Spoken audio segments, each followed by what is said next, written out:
Thank you, Roman. If I was going to look for the Garden of Eden, I think I'd look in Genesis, because that's where it's described. So that's where I'm going to look. And there are 4 rivers there named, the Pishon, the Gihon, and the Pishon is that which encompasseth the whole land of Havilah, where there's gold. The gold is good. There's bdellium. Second river is Gihon. It encompasseth the whole land of Ethiopia. That's how the translators in the King James Version took the word Cush. But Cush was Noah's great-grandson. No, grandson, excuse me. It was his grandson. And that's perhaps what they should have left. In fact, in some translations, you'll find it Cush. But somehow they got Ethiopia because Cush means black. Somehow they got Ethiopia in their mind. But let's concentrate on Cush. The name of the third river is the Hiddekel, or the Tigris. It goeth toward the east of Assyria. And the fourth river is the Euphrates. So that's where I would look. Hold on a minute. Now, there is a method of apology that perhaps you've heard about. I'll just touch base on it here. And that method of apology goes something like this. The days of creation were about 24 hours long. Adam was walking around on terra firma about 144 hours after the beginning of the entire universe. There was no death in the animal world prior to original sin. The entire fossil record was orchestrated by the mystical sorting action of a global flood. If you take that method of apology, then, the entire surface of the earth was scrubbed clean. There couldn't be anything left in the post-diluvian world that was in the antediluvian world. So the rivers of Genesis can't possibly be the rivers that exist there today if you take that method of apology. Well, we'll look at that for a second, because in Genesis 15:18, it talks about the river Euphrates, which is mentioned in relation to Abraham, who lived at Ur. And Daniel, who was in Babylonia, was on the Hiddekel, so he was right in that same area.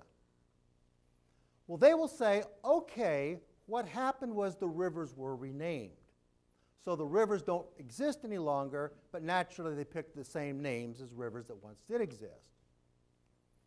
You might be able to take that tack and get away with it, but there's places that are identified too, and they're named after Noah's descendants.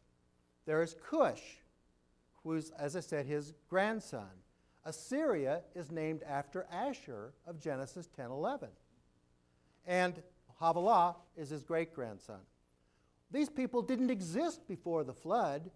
There couldn't have been lands named for them because in the pre-flood period, they didn't exist. So there couldn't have been a Cush or a Havilah or an Assyria before the flood.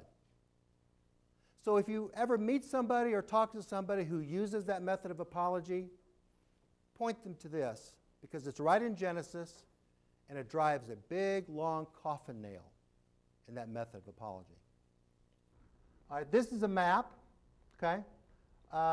This here is the river Gihon. It was later renamed the Gyades of the ancients.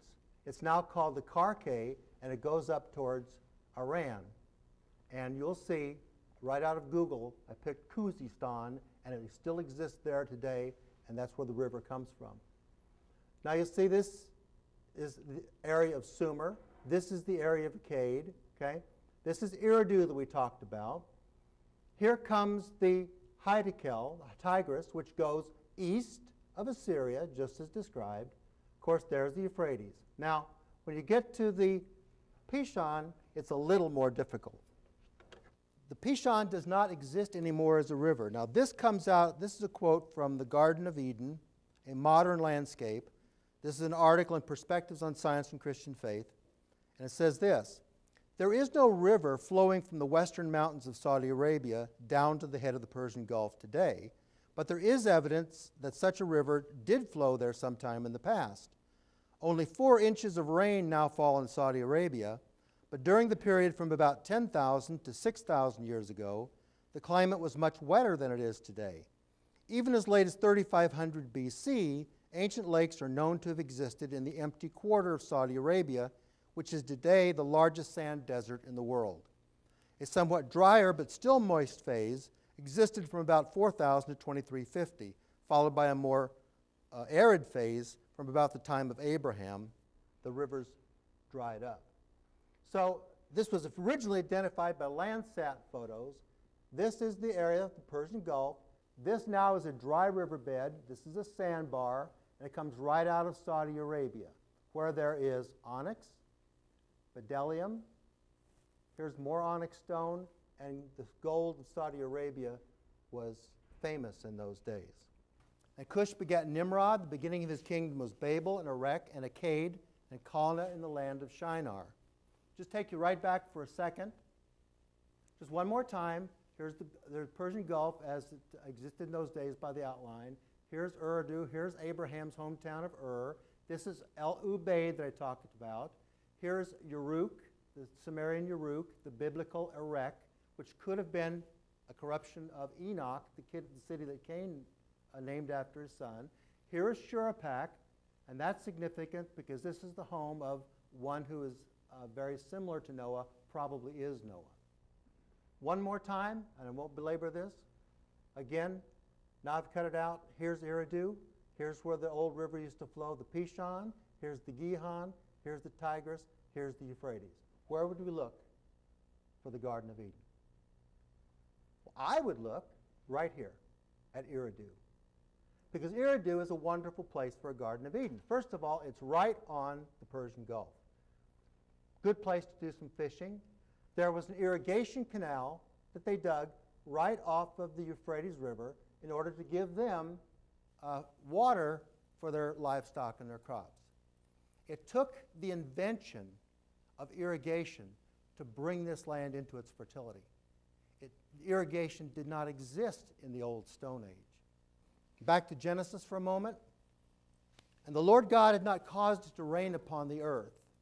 Now, the word in Hebrew for earth is eretz, which is the same name for land. So you could have said land, but they decided to use the word earth. And there was not a man, the word is Adam or Adam, to till the ground. So you could say it had not rained upon the land, and Adam was not there to till the ground. But there went up a mist. This is an unfortunate mistranslation in the King James Version. If you go to the Septuagint, which is the Greek Old Testament, the word is fountain. Now, fountain is important because the Sumerians used the word fountain in relationship to their irrigation works. When you get into the flood, it talks about the fountains of the deep broke up. The deep was any body of water, and the fountains was the irrigation, the dikes, and the levees that attached thereto. So here is a first passage that is a direct reference to irrigation. I'm just using this as an illustration by the rivers of Babylon. Well, we just looked at a map. There's only one river, and that's the Euphrates. There are no rivers in the plural in Babylon. The rivers are the irrigation canals. They used the word river sometimes when it meant canal. In Ezekiel, the land of the Chaldeans by the river Chebar. Again, there's no river Chebar. They named their irrigation canals. So now you know that sometimes they'll use the word river when it means canal. And a river went out of Eden to water the garden. Now this is the oldest map I could find. It is so old that they spelled Eridu, Iridug. But there it is. And there is the Iridug Canal that goes across the Euphrates, up to Larsa, up to Uruk, the biblical Erech, and what is this? It's the Eden. The Eden is a Sumerian Akkadian word that means desert. So, a canal went out of the Eden to water the garden. The Garden of Eden was irrigated.